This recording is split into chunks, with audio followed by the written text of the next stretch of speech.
thank you for coming on the podcast, Tasha. Appreciate you for doing this. Why don't you maybe let us know, like, who are you? What do you do? What are you passionate about?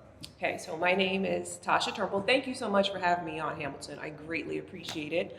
Tasha Turnbull, I own a company called T2 Fitness. We have a fitness training facility in Virginia Beach, Virginia, where we do personal training, boot camps, nutritional counseling, a lot of different workshops, really to try to help people live a healthier life regardless of where they are along their fitness journey. I am uber passionate about helping people unlock potential inside of them that they don't think that they have, that they think that escaped them when they were in middle school. Like, because they don't have the youth on their side or the energy on their side, they think that this is as far as they can go. Well, when you come to T2 Fitness, you recognize that you have way more inside you, and we help to get that out of you. And how long have you been at this? So 11 years. Nice. 11 years. How did you actually kind of start in year one? Like, what was like your first like thing that you did in the first like 90 days, or like what did you do in the first like 6 months? One of the things I remember doing, because at that time I didn't have a facility, I was training out of somebody else's space. And I remember one of the interesting things, so prior to having a business, I was very much introvert and not someone who talked a lot. I was very much inside my shell because I was coming into my own when I started the business. I wasn't all the way there, but I found I had a passion for fitness, health, and wellness. And so when I said, like, I'm gonna become a personal trainer, I really wanna help people, yeah. And then I was like, to do that, I have to let people know that I'm a trainer. So I had to leave my business cards, which was kind of like a postcard. I had to leave that places with my picture, my body on it, and my phone number. And I was like, I can't let these people know my phone number. Like, that is private information. And I had a picture and I was like, looking like I can help you out. Like, it was super cheesy, but fitness kind of is. And I was just like, I'm really gonna leave this here and like walk away. And it was like a moment for me in which I said, in order to sell myself and to let people know that I'm here to help them, I have to kind of release some fear. I have to, not be fearful that somebody's going to judge me for how I look or what I'm going to do. So I remember that being like a point, like, okay, you are really doing this. Like, you are really, and this was a random establishment. Like, I don't know anybody there. And so I would go, because social media wasn't big at that time. Right. So I'm going Norfolk, Chesapeake, Virginia Beach, just dropping off my postcards in different establishments, hoping that somebody, will contact me. So that was like something like, that was big for me at that time. Did you think that like you were going to ultimately have your own gym? Like, did you have that in your mind when you were starting, that you were going to go out and you were going to build something from the ground up, or was it more like you were going to see where the service would go and like where the clientele would go? So I always wanted to have a business. I didn't know what business, what industry or anything would be. I just know, like, I wanted to have a business. And with the personal training, when I started that, I knew I didn't want to do this part-time. So a lot of times you would see people have a full-time job and then they would work at One Life or Bally's or something, and and so it just seemed like you couldn't really give 100% to either of those. And it seemed like they would just do that for years. And I'm like, no, I want this to be my own thing, my full-time gig. And so I was like, I didn't know how to make that happen because I didn't have, so fitness in this area isn't that huge, and there weren't a lot of women trainers. There weren't a lot of Black women trainers. I was, as far as I know, the first Black woman who opened up a fitness facility in Hampton Roads. And so I'm kind of like going to people asking if I can shadow them and stuff like that. And so I'm like, I didn't really see what it looked like for me. So I'm just kind of winging it. So I knew I wanted to make it happen, but to get from A to Z, I had to create that on my own. So I didn't know how long it was going to take me to do it. I don't want to say lucked up, but I worked hard to open the facility within 2 years. So I started training, and 2 years later, I opened up the studio. And so what type of things were you doing once you had the studio to get people to know that the studio was there? What were you doing? Were you still going around with the flyers and the marketing? Not necessarily. I had, in those 2 years, I started to build up a clientele.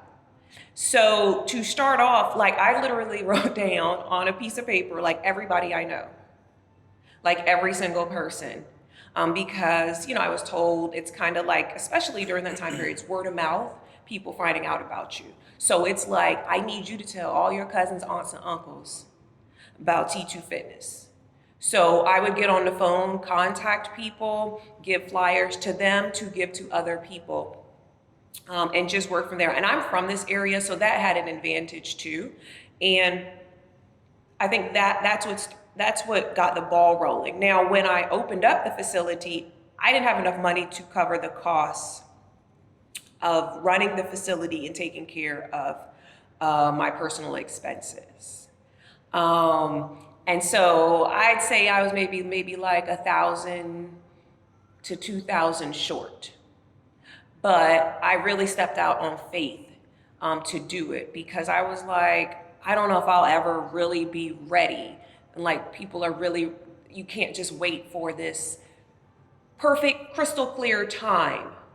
And so what I did is like, okay, if things don't work out, this is my workaround, my plan B, my plan C, so that I can keep the business and maybe work somewhere part-time so I can still have the full-time. But I wasn't going back to my full-time job, which was working for the state. Okay. It was working for the state. Got it. What were you doing? Social Security, disability, like totally nothing related. Got it. You couldn't pay me to go back. Nothing about the job, but it's just like, even on my worst day, I enjoy what I'm doing now. Understood. So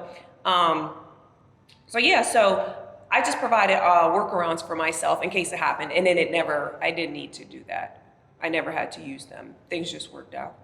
Nice. Mm-hmm. And so you're in the facility. What type of services do you do in the facility? Like, what type of like activity, or like what are the different levels that you offer?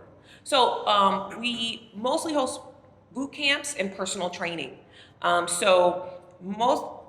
youngest client is 15, my oldest is 76. So you might have professionals, non-professionals, some athletes, home health aide, stay-at-home mothers, retired vets.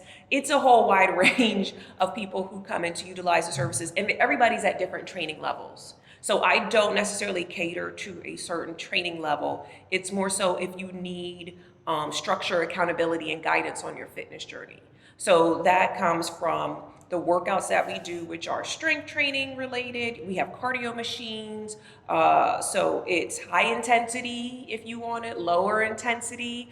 People who are coming out from surgery, post-surgery, post-PT, and they need somewhere to gain back their strength. We need people who need to lose weight. Some people who need to gain weight. It's a whole range of people. And then with the boot camps, people like those are a shorter time span, and it's a jump start to your fitness routine. You've been out of it for years, months, and you like the group atmosphere, connection, the team building that comes with that. And so the boot camps help out in that nature. There's always nutrition that's provided, because there's a personalized nutritional plan, because food is just as important as the workouts. Food is fuel. So we want to make sure that we are fueling ourselves to reach what goals we're trying to.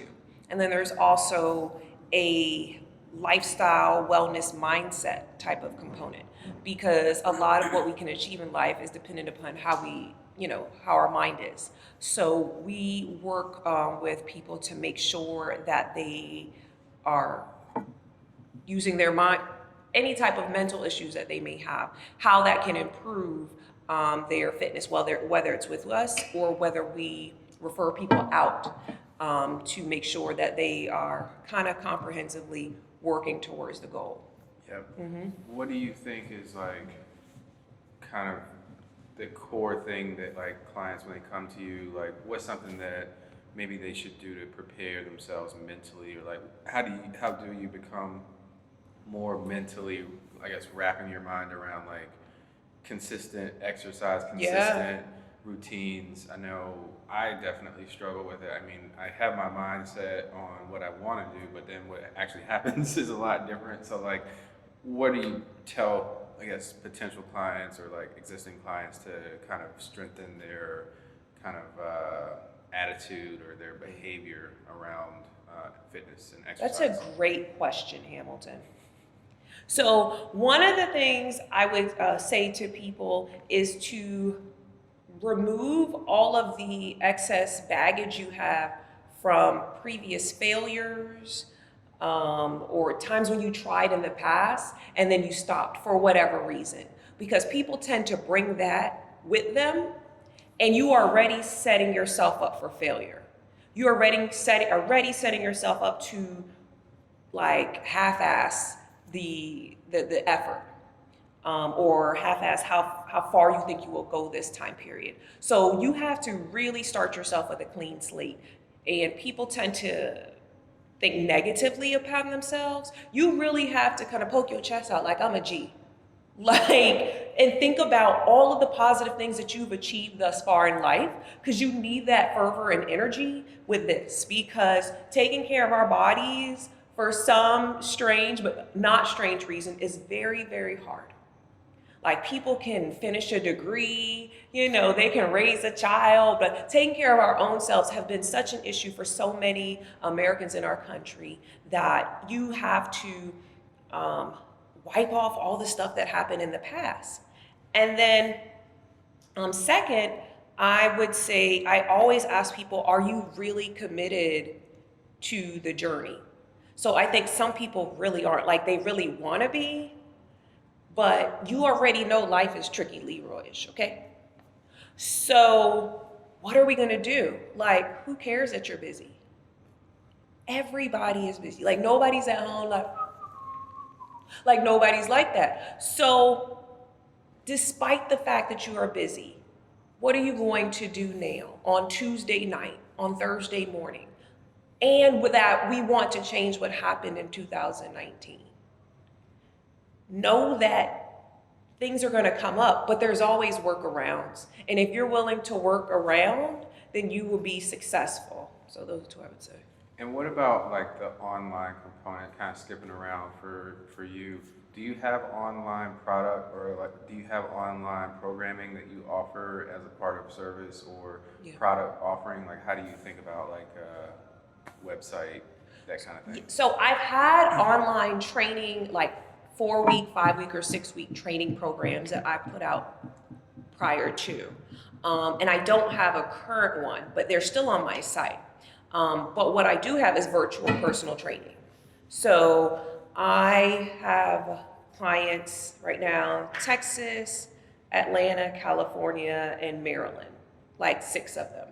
Most of my clients, they are here, but all of my virtual clients, I check in with them weekly. They get workouts, challenging different workouts weekly. They get nutritional information.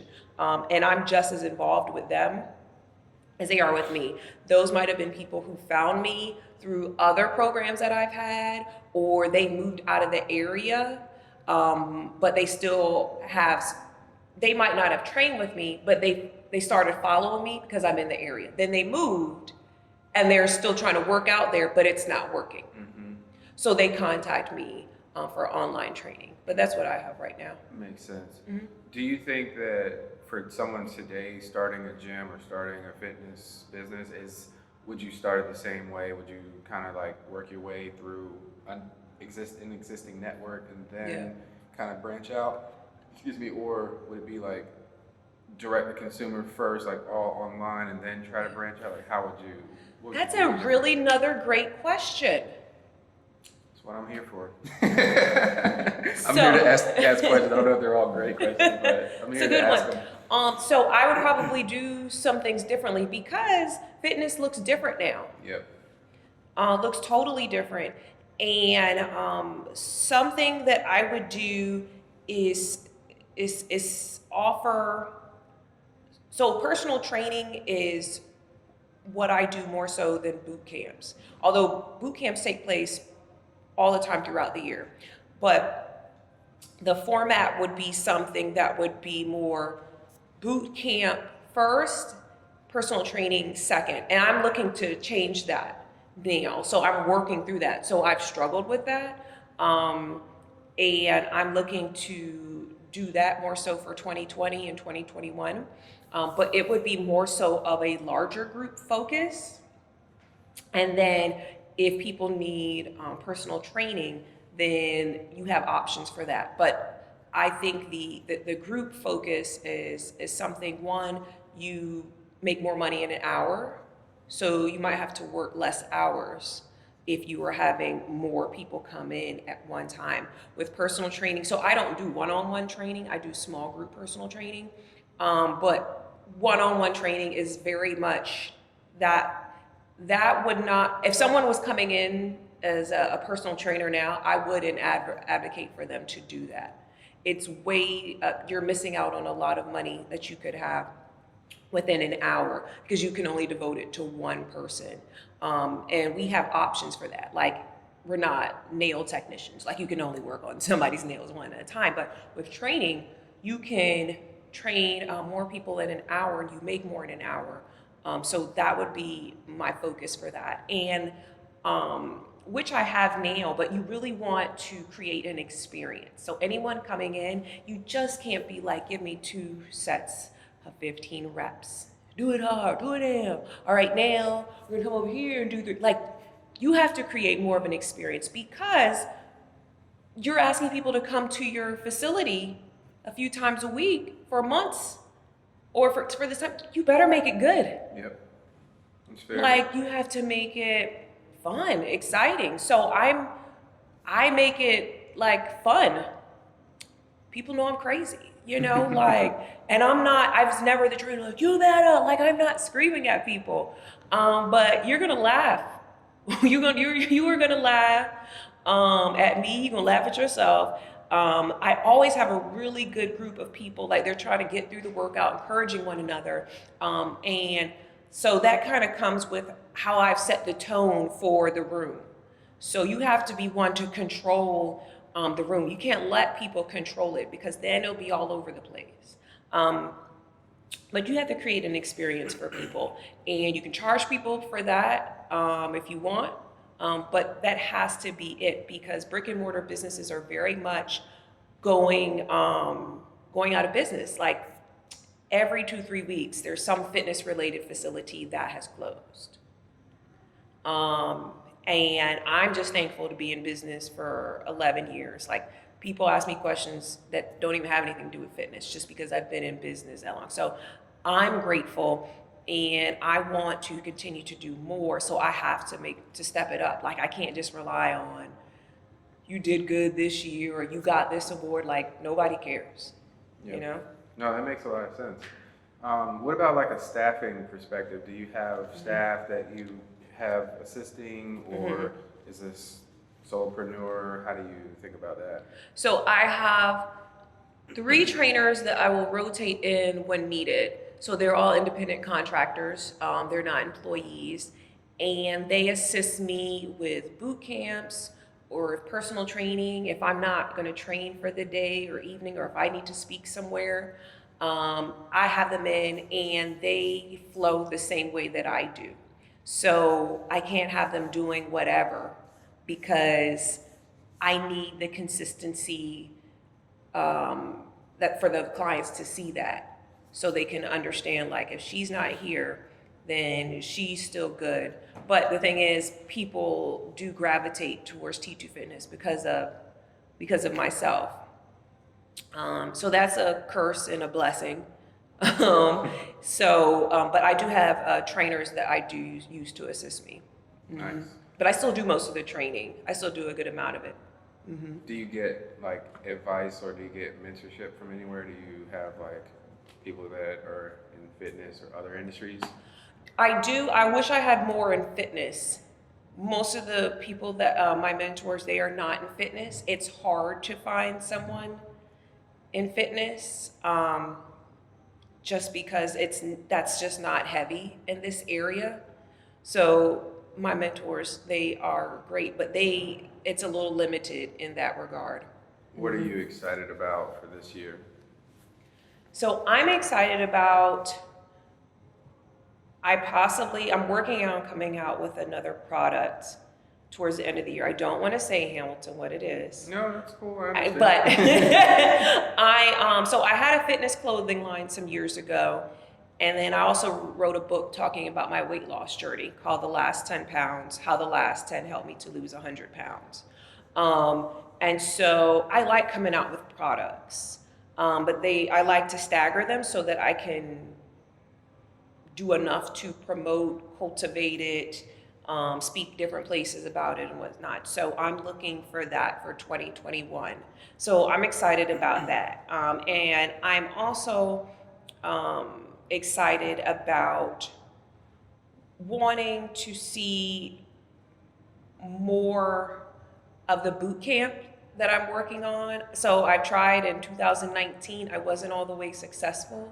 So I'm trying again to step it up. And that's a lot of what the competition is. Not necessarily personal training, but you have a lot of pop-up boot camp style related workouts that from different companies, and people like them. Not sure if they're here to stay or not. But that is something that I think is unique and to the fitness industry, and looking to see how that works with a T2 fitness flair to it. So I've done it in churches, I've done it in schools, and I'm looking to make a bigger mark on that this year. How do you go about getting the speaking engagements? Most times when I speak, it's because somebody has heard me speak somewhere in the audience. So they'll come up to me afterwards and be like, hey, we have a conference coming up in August. I had a publicist in 2019, so she helped get me a few speaking things out of the area. And I would say that's pretty much it. For this area, it's just because I've been training for so long. People will ask me, or when I speak somewhere, someone will ask me to speak somewhere else. Nice. Mm-hmm. Well, this has been great. Where can listeners follow you and connect with you? So I'm pretty heavy on Instagram, T2_Tasha, and then my business is on there as well, T2_fitness. And then that's the same thing for Facebook. Facebook is Tasha Turnbull and T2 Fitness on Facebook. And my YouTube channel has a number of different videos, workout videos on there. But on Instagram, you're gonna get food content. Like I just posted my dinner from last night because I'm always trying to give people, I approach things from an overcoming perspective. So not like, you need to be doing this, you need to be doing that, but this is another way to look at it. Don't look at it as so hard. Like, let's simplify things. So I keep my food simple so that other people can add it in. I like to show variety in meals so people just don't get tired of eating chicken, brown rice, and broccoli all the time. I show before and after pictures of clients. And I always remind people that you can make this happen despite what's going on. So please check out Instagram, because I really try to, it's more so for the people, not for myself, but the content on there. And there's always a Saturday workout. My Saturday workouts are always posted in the morning, where you don't need, all you need is some dumbbells or your body weight. You can be at home. You don't even have to come to my studio. But there are tips that you can do to keep yourself healthy while at home. Awesome. Thanks for doing this. Absolutely.